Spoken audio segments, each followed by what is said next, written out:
Hi, everyone, and welcome to the Earth Day Everyday podcast, where we aim to spotlight exemplary activists, policymakers, and changemakers in the field of sustainability and climate change. I'm your host, Aryan Doshi, and today we are extremely lucky to be joined by Hadley. Hadley is a sustainability and environmental advocate in her home state of Tennessee, where she works with state legislatures to promote agricultural education. Hadley, it is absolutely wonderful to have you with us today.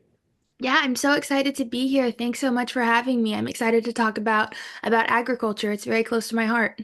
Yeah, no, thank you. Thank you so much for taking the time. Maybe before we sort of, jump into the content of the podcast, can you maybe just share how you got so involved, not only working in the field of environmental science, but also in the field of policy, at a more local level? And where did that intersection, emerge from?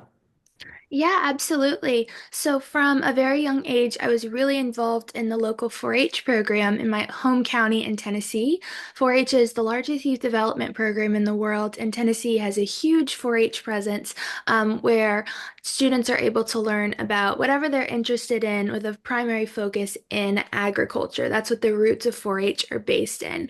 And so from a young age, I was really interested and things like leadership and public speaking. And then soon I learned to use those skills that I was learning in my local club to be able to talk to policymakers and to really spend time advocating for my friends and my peers that were also really interested in agriculture because it's such a large part, the largest part of the state of Tennessee's economy, and also a huge part of the traditions of rural America. Where so many folks live in Tennessee. So that's kind of how I got started, and then ended up doing that through late elementary school all the way through high school, and now I still have a really strong interest. I'm almost a sophomore in college. I'm on a gap year right now, but when I go back, I'll continue to study environmental science, with hopes of having some kind of career in the agriculture space. Yeah, no, that's phenomenal, especially because having that sort of connection to policy allows you to create change, right? I think a lot of times, especially when it comes to the environment, people have that sort of mindset where how am I as one person going to make, any difference in the world of billions and billions of people that we live in. So can you maybe just talk about maybe an example or maybe something that you pursued where you worked with state legislature, you worked with policymakers to actually make, maybe it was a small change, but just some sort of a change in your community in Tennessee? Yeah, so one of the first things that comes to mind was when I was, well, I'll tell you two examples, but the strongest example of something that I can think of is when I was a sophomore in high school. The governor of the state of Tennessee, who's still the current governor, Wow. signed legislation into law that allows students in the state to miss school for 4-H events without any kind of penalty or Wow. repercussion. That's amazing. And Yeah. so it was absolutely huge that students could participate in all of these events and activities and really get to pursue agriculture, and be counted at school for it because it's a learning opportunity. Yeah. And I stood behind the governor after having a conversation. Several of my 4-H peers and I stood behind the governor as he signed it into law, and it was the Wow. most impactful experience, Yeah. one of the most impactful experiences that I've had thus far. And then another example of more local grassroots organizing or community advocacy was also when I was a junior, a group of friends and we were really upset about the environmental impacts and the impact of vaping on our community. Wow. Yeah. And so we started a campaign called Be a Hero, Drop Vaping to Zero. And the four of us girls, we ended up being the National Youth Advocates of the Year for a campaign for tobacco-free kids because we were able to distribute over 700 t-shirts that said Be a Hero, Drop Vaping to Zero Yeah. in our community and ultimately change the county policy in regards to vaping and tobacco use on school campuses, and making sure that we had 100% solid policy that it was not acceptable to pollute the environment like that, or really to pollute yourself and your body in that Yeah. way on any kind of school grounds. And so both of those examples, both more locally and then at the state level, were two things that really were formative for me in understanding the impact of my voice and the impact of a group of peers' voice. I didn't do any of those things by myself, and it was really, really truly formative. Yeah. Yeah, and just that sense of, unity and community that you're able to build when you go out and try to find solutions to these problems, right? That is incredible. And those are people who will also be with you, as you pursue your next career goals in life as well. So that's phenomenal. I also want to go back to you mentioning skipping days from school if you are a part of 4-H. I thought that was really cool, especially because a lot of the times, especially in this world of, digital tech, we see this detachment from maybe agriculture, from the environment, and a more heavy emphasis towards technology. And this is maybe more of a general question, but is that a trend you're noticing more broadly across people of Gen Z, where there's maybe more of a detachment from agriculture, from plants, from gardening, and more of a focus towards heavy STEM technology? And how do we maybe either allow an intersection for those, or create more of a reinterest back into the humanities, back into the environment? Yeah, no, that's such a great question. And I think that it's very important to realize that those things don't have to be mutually exclusive, Yeah. especially because there is so much growth that's needed to happen in agriculture in regards to technology. There's always room for innovation. And ag is such a tradition heavy industry and also community. And it's so beautiful to be a part of because there's nobody in this world that cares more about the environment or the land than farmers. It's That's their true. livelihood, Yeah, it's their passions. And especially in states that are primarily rural, like Tennessee, for sure. where there's such a strong emphasis on what it means to be a farmer and to be a steward of that land. Yeah. And so when you have the opportunity to grow up in that atmosphere and to really see it in action, then it never really leaves you. But it's a very strong concern that so many young people are leaving family farms. There's way fewer century farms that have been around for hundreds of years. There's way fewer family farms where it's generations that are on the same pieces of land. Sure. Yeah. And it really is an ongoing question of how to keep young people engaged. But starting with agricultural education is a great way to really kind of light that fire in young people. I never really showed livestock, only a handful of times, but so many of my friends, they spent their hours and weekends and every morning before school and night after school with their livestock, with their animals, building those Wow. connections and really Yeah. trying to make sure that they were doing the best that they could in the skills that they wanted to develop. And it is beautiful, but it's a worrisome question. But in my experience, I'm not too worried about it because I'm so impressed with the people that I've met. Yeah. No, I think that's such a true perspective, right? Because a lot of the times you sort of have to feel it and be in that environment, be with the nature, be with the trees, be with the gardens. And then once you're in that sort of that mode, if you will, then you sort of are in your surroundings, right? You feel the animals, and then you sort of have a more of an appreciation for just how precious this is and just how much we have to savor it, treasure it, protect it for future generations to enjoy as well. And I know on that note of farmers, right? And you talking about how they're such a crucial part of our lives, whether we're farmers ourselves or whether they're the ones who allow for manifestation of food on our plates, right? They have such a crucial impact on our lives. A lot of the times they might want to implement more sustainable measures in their gardens, right? They might want to have irrigation sprinklers, for examples, but those cost money. And so a lot of the times there's this balance between how do we create sustainability, but then how do we also not surpass our budget? And so how do you sort of draw that line? And are there more policy measures we can be taking, more funds we can be taking to delegate to these farmers so that they can prioritize sustainability? What has been your experience with that? Yeah, that's also such a great question. Right now, we're in the everything that you're talking about really pertains to the Farm Bill that Yeah, Congress passes, and right now is one of the times that Congress is really deciding what's going to be put into this Farm Bill that impacts agriculture in America, but also really impacts nutrition programs sure. and things like SNAP benefits in America. And every state varies on its standards and on its programs. Yeah, But I think a great place to start is either your personal state's Department of Agriculture's website or the United States Department of Agriculture's website.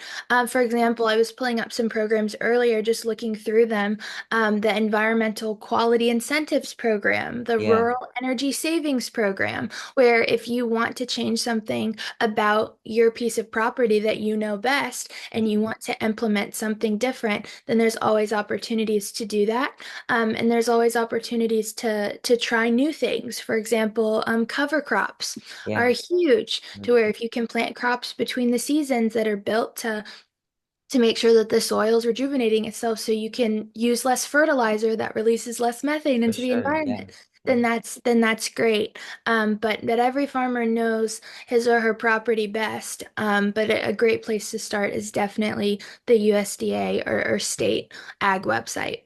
Absolutely. And also maybe to just stem off of that a little bit, we talk about technology and we also talk about technology and its influence in the agricultural sector as well, right? Increasingly, there's been a lot of influence, whether it be drones, whether it be these really high technology sprinklers, where then farmers are able to get real-time updates to, say, a dashboard of what are some soil nutrient deficiencies, where do they need to add more fertilizer, how can they optimize crop growth, right? So there is a sort of potential for technology to really sort of be impactful when it comes to farming. And is that something that you've been able to see where maybe you can have maybe low cost drones that, hover over these crops and give you some analysis so farmers know how can we optimize their growth and how can we make them of the best quality? Is that something you sort of come across, or is it still a little bit challenging on a lot of farms due to cost? No, absolutely. That there's even students that are my age that are focusing their collegiate educations on Wow. things like studying drones. I have a friend that I was on our state 4-H council in Tennessee Yeah. with. And his goal is to work with drones on farms, Wow. and that's from the time we started high school. He knew Yeah. exactly what he wanted to do. And you're so right. There's so much room for improvement in technology in agriculture. Because looking at the statistics, right now, 30% of the food that's grown in the United States is wasted, Yeah. whether it rots in the field or whether it's thrown away when it makes it to the grocery store. And as the population's continuing to rise, people have to eat 2 to 3 times a day. And there's Absolutely. people currently that are not having access to not only food, but nutritional food that benefits growth and stimulates your ability to be a productive member of our society. Yeah. And knowing that 25% of food that's in 25% of things that are in landfills are food, it's absolutely heartbreaking. So there's so much room to increase efficiency and productivity in a way that ultimately benefits all of the people. In our society. And then a second thing on that is that the connection between rural and urban areas is Sure. incredibly important. And if there's any kind of technology that allows folks in urban areas to also be a part of agriculture, to also be a part of farming with things like hydroponics on the top of rooftops and Yeah. things like that, where when you are able to feel agriculture in your hands and really be a part of it, it really changes your perspective. And the first time, there's been several times where I've done farm visits and we've been with little kids that have never touched a chicken before. The first Yeah. time you touch a chicken, you're like, oh my goodness, this is the craziest experience. I didn't know cows were that big. Like things Yeah. like that that really just shift your perspective that's so important. And so technology that brings agriculture from rural to urban bases is so important. Yeah, and I think on that note of you actually have to be present in the farm, right? It goes back to something I like to say is you have to feel it to believe it, right? If you're not actively a part of that nature, of that community, then you're not going to be able to understand just how precious it is. So maybe just, a few more questions here is on this note, especially today, right, in the 21st century, we see a huge sort of battle between profit versus planet, right? Where a lot of the times, corporations, companies, even we as consumers, are guilty of buying what directly benefits us and what will directly give us the best gain rather than thinking about the planet, the environment, next generations.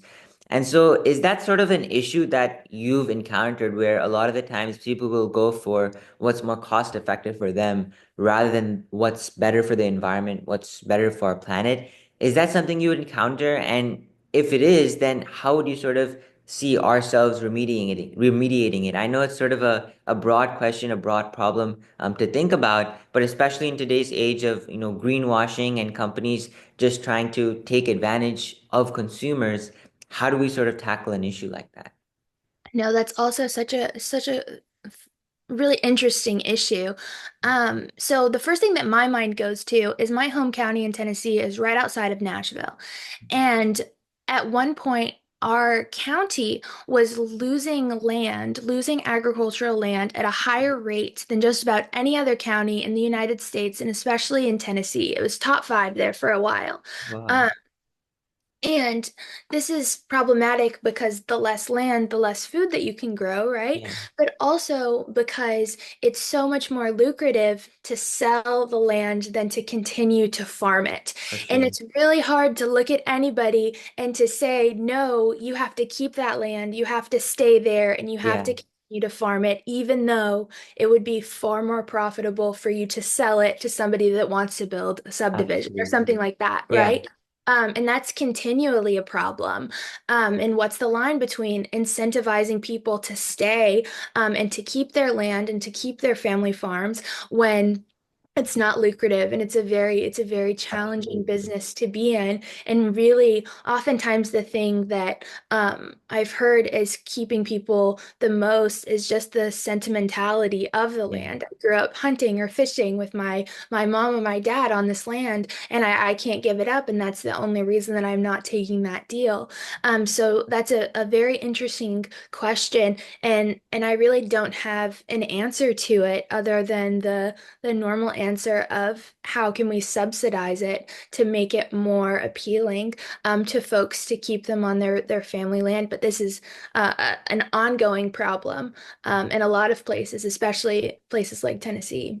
Yeah, and I think that that point you bring up about it having to have this sentimental connection, right, is something I think that's incredibly important when we think about how do we connect with animals, how do we connect with nature, right? If we can sort of recall those memories, those precious moments with loved ones growing up, right, then that in itself, the land in itself, automatically has a value that's higher than that of money, and so you're not inclined to prioritize the profit part of it, but rather think about the land in itself.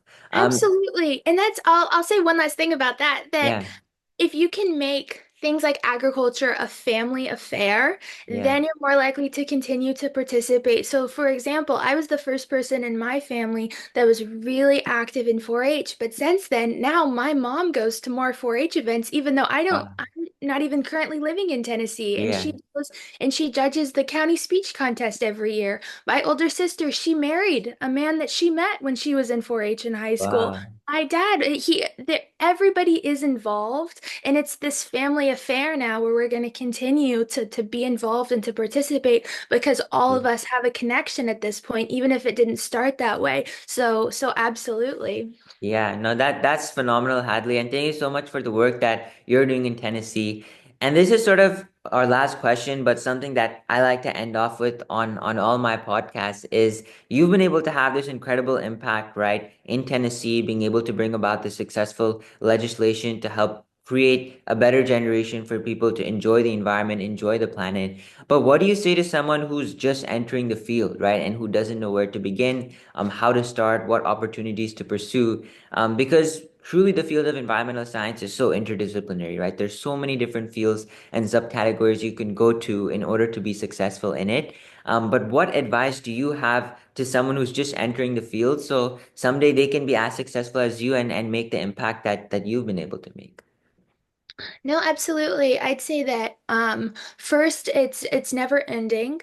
There's never a point where I feel like you've reached the epitome of the goals. There's always something else to achieve. So I'd say Sure. first, don't forget that, and then second, don't be afraid to ask questions. Do exactly what you're doing, and don't be afraid to talk to people and to ask as many questions as you feel necessary to really get to the bottom of problems, because sometimes That's really just what's needed is maybe nobody's asked the questions that you're thinking. So don't be afraid to ask questions and questions will get you a lot further than you think that they will. Absolutely. No, thank you so much for your words of wisdom, Hadley, and for taking the time to be on the podcast. Thank you so much to all our viewers as well. And we'll see you all on the next episode of Earth Day Every Day. Thank you so much, everyone. Thank you.